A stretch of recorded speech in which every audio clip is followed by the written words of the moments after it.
Radio J, les rendez-vous de la Viso. Diana Paola Lévy, bonjour, merci d'être avec nous. Bonjour Lise. Alors, Diana, beaucoup de choses aujourd'hui dont on va parler, mais surtout, nous avons une très grande invitée en studio, puisqu'il s'agit de Delphine Gambour, de l'ambassade d'Israël en France, qui est ministre conseiller aux relations public à l'ambassade d'Israël à Paris. Delphine Gambour, bonjour, merci d'être avec nous. Bonjour, merci de m'avoir invitée. C'est normal. Et merci à Diana. Merci également à Diana. Voilà. Les parcours d'exception attirent toujours notre attention. L'humilité aussi, les belles valeurs et le respect de la famille, de la tradition. Et puis, quand le sionisme se mélange à tout ça, le sionisme international, puisque Delphine Gambour, au-delà d'être ministre, elle est maman de 3 garçons. Elle a un parcours international puisqu'elle a également vogué aux États-Unis, notamment à Washington. Et puis elle a un rêve de jeune fille où elle rêvait d'être à l'ONU pour des combats. Donc elle est profondément ancrée dans la justice et la justesse de ce monde. Et la première question, chère Delphine, que j'ai envie de vous poser, c'est aujourd'hui, en 2021, où tout l'échiquier se bouscule. Après quoi courez-vous ? Après quoi je cours ? Oui. C'est une question un peu... Est-ce que je peux prendre un joker ? Vous pouvez avoir un joker, avec joie. On n'en a pas parlé, mais non, je plaisante. Bien écoutez, justement, peut-être tu en as parlé, Diana Paola, contre l'injustice peut-être, pour essayer de remettre certaines choses à sa place, pour essayer d'approfondir certaines valeurs familiales et autres, à mon niveau évidemment, dans le cadre de la famille, et puis peut-être au niveau de l'ambassade, si c'est possible. Enfin, évidemment, c'est compliqué, ce n'est pas facile, mais... Pierre après pierre, peut-être que quelque part, y a toujours quelque chose à faire. Je pense que rien n'est jamais perdu. C'est peut-être ça, après quoi je cours. Merci Delphine. Ce que je remarque en tout cas, c'est qu'au travers de nos différents échanges depuis quelques mois, puisque ça fait 2 ans je crois que vous êtes en poste, que tu es en poste, comment on garde son calme, son discernement face à l'actualité ? C'est vrai que parfois, il y a certaines choses qui sont rageantes. Ce matin encore, je parlais avec le porte-parole de l'ambassade et je lui dis, mais pourquoi tant d'injustice ? Encore une fois, l'injustice, ça paraît un petit peu peut-être même enfantin de s'exprimer dans ces termes, mais c'est souvent le terme que j'emploie parce que c'était par rapport au vaccin, pourquoi Israël ne vaccinait pas les Palestiniens, alors que les choses sont absolument claires et qu'Israël est tout à fait, un comportement tout à fait honorable, même plus qu'honorable dans le domaine, mais les gens ne savent pas forcément, même si ça ne part pas d'un bon sentiment. Voilà, je ne me souviens pas de la question. Non, c'était comment on garde son calme et puis son discernement face à une actualité qui bouscule parfois, pas que pour la crise sanitaire, mais l'actualité, comme ce que tu dis actuellement. Oui. Je pense que c'est important de garder son calme. Parce que si on ne garde pas son calme, on n'est plus à l'écoute. Et si on n'est pas à l'écoute, on perd finalement le fil, si tu veux, de ce qu'il est possible de faire et de ce qui se passe en adoptant une position qui peut être trop militante ou trop agressive ou qui est disproportionnée ou qui n'est pas adaptée tout simplement à la réponse qui est souhaitée, qui est souhaitable en tout cas. Et je pense que c'est tout à fait essentiel, primordial de garder son calme, quoi qu'il arrive. Ça fait combien de temps que vous êtes ministre conseiller en France, à l'ambassade d'Israël en France ? Ça va faire 2 ans et demi. 2 ans et demi, oui. Oui. Et quels sont justement les liens que vous avez avec les autres diplomates français ? Comment est-ce que ça se passe ? Parce que vous parlez d'injustice, c'est pour ça que j'avais envie de vous poser la question. Oui, avec les diplomates, avec les locaux, si vous voulez. Oui, bien sûr, oui. En général, ça se passe pas trop mal parce qu'au-delà de ce qu'on peut entendre, de ce qui est même en Israël, Israël a une opinion parfois un petit peu dure par rapport à la France quand on parle évidemment d'antisémitisme, d'antisionisme, etc. Mais je pense que sur le terrain, surtout dans mon domaine, puisque je travaille avec finalement avec la société civile, donc c'est très très vaste la société civile, ça va de pouvoirs locaux, tout ce qui concerne le domaine académique, tout ce qui concerne c'est vraiment l'ensemble des composants, si vous voulez, de la société. Je pense moi en tout cas, j'ai eu très souvent de bonnes surprises. C'est bien. Oui, voilà. Donc, c'est peut-être optimiste de nature, mais l'optimisme parfois aveugle. Mais je pense que j'ai eu très très souvent affaire à des gens qui comprenaient, qui connaissaient, et aussi qui étaient tout à fait bienveillants par rapport à nous et par rapport à Israël, et qui n'avaient qu'un désir, c'est de connaître, de comprendre un peu plus et de s'investir un peu plus aussi dans la communication par rapport à Israël. J'ai trouvé ça absolument extraordinaire. Voilà. Il n'y a pas que ça, évidemment. Il y a aussi des points négatifs, des gens qui ne comprennent pas, qui ne veulent pas comprendre. Ça, c'est le pire. Oui, mais bon, on connaît. Parce qu'ils ont une certaine position et puis ils n'en démordent pas et puis c'est tout. Donc, dans ce cas-là, c'est difficile d'avoir un dialogue. Bien sûr. Mais ça reste, en tout cas, dans mon domaine, ça reste quand même relativement rare. Tu es une femme engagée auprès de la transmission et aussi de l'éducation. À titre personnel, quelles sont les valeurs importantes pour toi, même au-delà de l'ambassade, dans ta vie, dans ton mode éducatif que tu transmets? Oui. J'essaye, en tout cas, j'essaye. Comme tu le dis, j'ai 3 garçons qui ont des âges différents, entre 8 et 16 ans. Qu'on salue d'ailleurs. Oui, on les embrasse. Ils sont en vacances scolaires. Oui. Je ne sais pas s'ils m'entendent, mais j'essaie de leur transmettre tout d'abord ces mêmes valeurs d'écoute, de bienveillance, d'humilité. C'est la même chose finalement. Être humble, c'est finalement savoir écouter l'autre, parce que 3 garçons à la maison, comme vous en doutez, on ne s'écoute pas toujours. C'est rock'n'roll, voilà.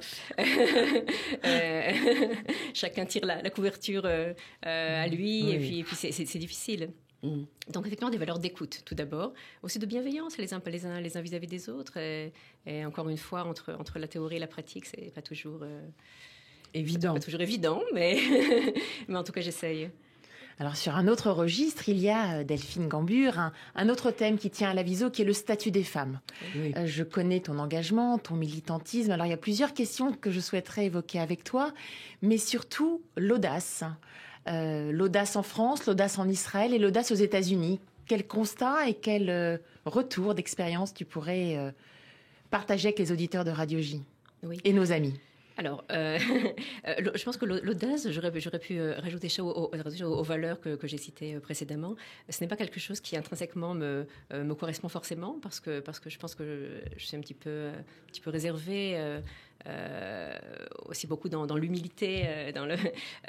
Donc, c'est pas forcément quelque chose qui me correspond, mais je pense que mon séjour aux États-Unis m'a fait comprendre que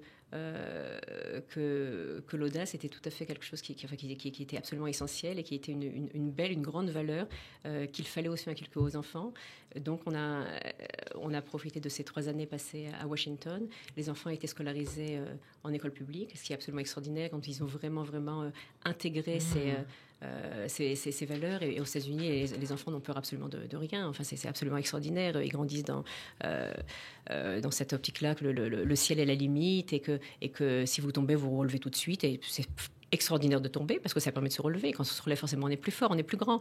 C'est extraordinaire. Et les enfants osent. Les enfants sont sans être impolis, ou parfois l'audace en France. Et je suis quand même française, même si je suis israélienne depuis un bon moment aussi, mais je garde quand même cette culture française, ces valeurs françaises un petit peu justement d'humilité, de politesse. Donc l'audace, parfois, c'est perçu comme peut-être une espèce de chutzpah, je ne trouve pas le mot en français. Oui, le tout le monde connaît. Voilà, tout à fait. Alors qu'en fait, ce séjour aux États-Unis m'a permis de voir, et puis en Israël aussi, la chutzpah israélienne. Comment ça se passe? Mais en fait, c'est formidable. C'est juste aller de l'avant, foncer, ne pas avoir peur des obstacles éventuels. Alors, et ça, je pense que après 25 ans passés en Israël quand même, depuis mon alia, j'ai compris ça aux États-Unis. C'est marrant. Et vous avez donc vos 3 enfants, là, je suis en train de compter, ils sont trilingues. Hébreu, anglais, français. Oui, plus ou moins. Le français, le grand parle très bien, les 2 plus petits... Ils vont à l'école comme si, comme ça, comme ils disent. Comme ça. Donc, ils comprennent. Ça va venir. Ils sont dans un cadre anglophone. Ah, d'accord, c'est pour ça. D'accord. J'essaie de leur parler en français, mais bon, c'est pas toujours évident. Bon, ça viendra. Mais j'essaie quand même, je suis entêtée. Bien sûr, vous avez raison. Alors, après l'audace, l'émancipation des femmes via Machave, où vous avez exercé, je crois, des fonctions de diplomate. Oui, j'ai travaillé... Comment est-ce que tu sais ça? Je ne suis pas journaliste, mais je sais, j'essaie de travailler. Ce qu'est Machave. Oui, alors, j'ai travaillé 2 ans, il y a un peu plus de 10 ans, au ministère des Affaires étrangères. Donc, j'étais postée donc, à Machave. C'est le département de la coopération internationale au développement. Et je dois dire que ça a été mon poste le plus intéressant au ministère, sans aucun doute. C'est très, très intéressant parce qu'on parle de choses concrètes, d'aide au développement, de coopération, aussi dans le domaine des femmes. Israël fait énormément. On a un centre qui s'appelle le centre Carmel.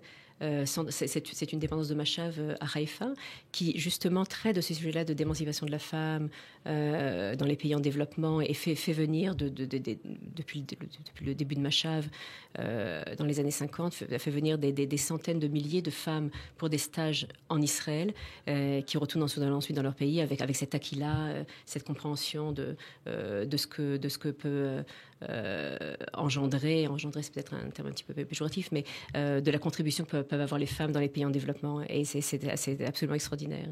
Parce qu'on est à quelques heures du 8 mars, la journée internationale. D'ailleurs, 8 mars que vous passerez avec nous dans ce même studio, chère Diana. Je crois que je passe tous les lundis du mois de mars avec vous.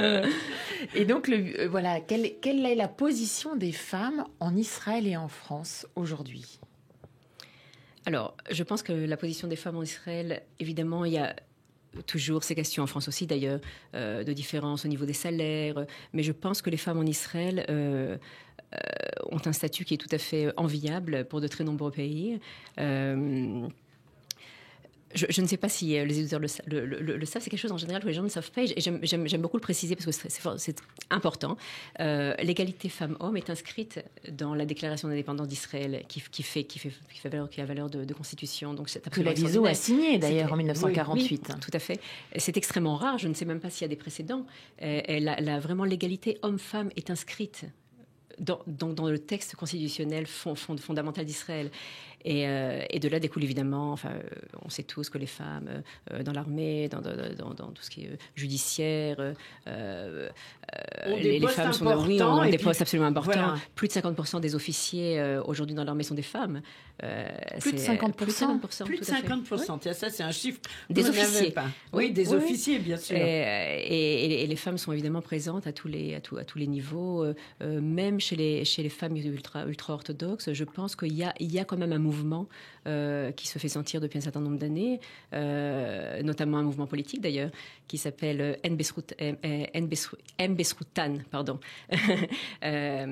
qui essaie de militer pour qu'il y ait une représentation plus juste des femmes, une représentation tout simplement des femmes sur les listes électorales des partis orthodoxes.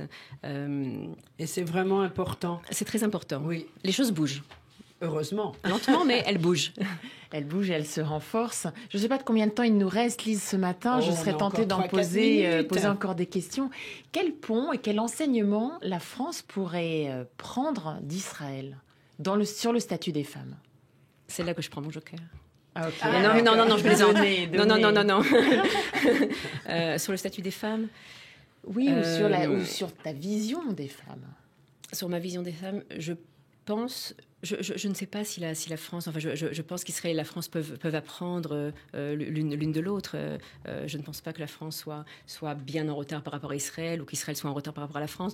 Je pense que la femme dans la société française a une position, un statut qui est plus ou moins égalitaire. Évidemment, il y a des différences, encore une fois, au niveau des salaires, etc. Mais... Vraiment, je ne sais pas. Là, tu me poses une colle. Alors, une question... Il faudra me réinviter pour que je réfléchisse. Alors, une question... Justement, la route spa, peut-être. Les femmes israéliennes aussi sont des fonceuses dans tous les domaines. Et c'est très, très important. Et je pense aussi, si on en parle...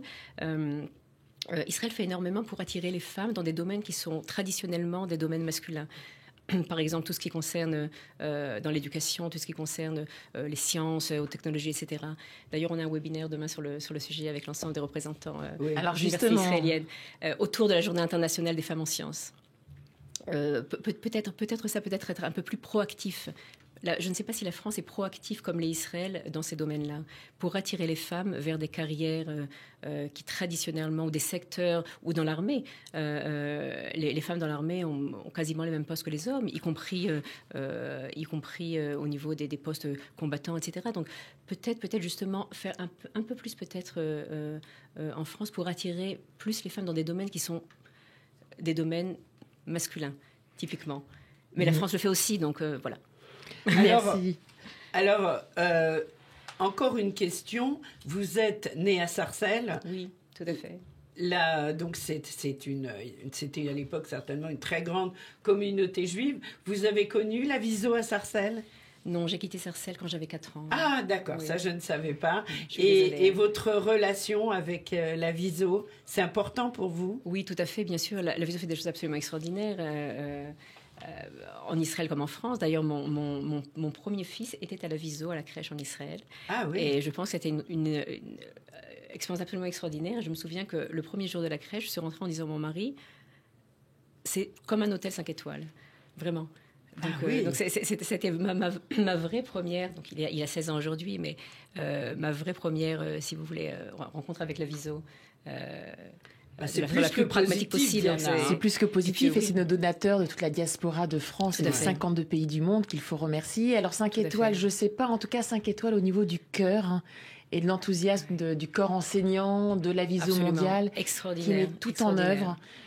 Pour le bien-être, je dirais, des enfants et des parents, et on le voit dans le sud d'Israël, à Sderot, l'accompagnement de la résilience des parents dans le sud d'Israël est tout aussi important que les enfants. Absolument. On s'est rendu compte que la transmission, ce que tu dis aussi, la transmission des valeurs est aussi importante pour les enfants et les parents. C'est après que j'ai découvert justement toutes les réalisations de la Viso et tout le travail absolument extraordinaire que la Viso fait en Israël. Bien sûr. Et dans le monde aussi, mais moi j'avais vraiment vécu ça en Israël et c'est absolument remarquable. Alors, une dernière question, mais si vous le permettez, elle est pour Diana. Je vous en prie. Un article dans Actualité Juive, le Actualité Juive du 11 février, après l'orage, le beau temps.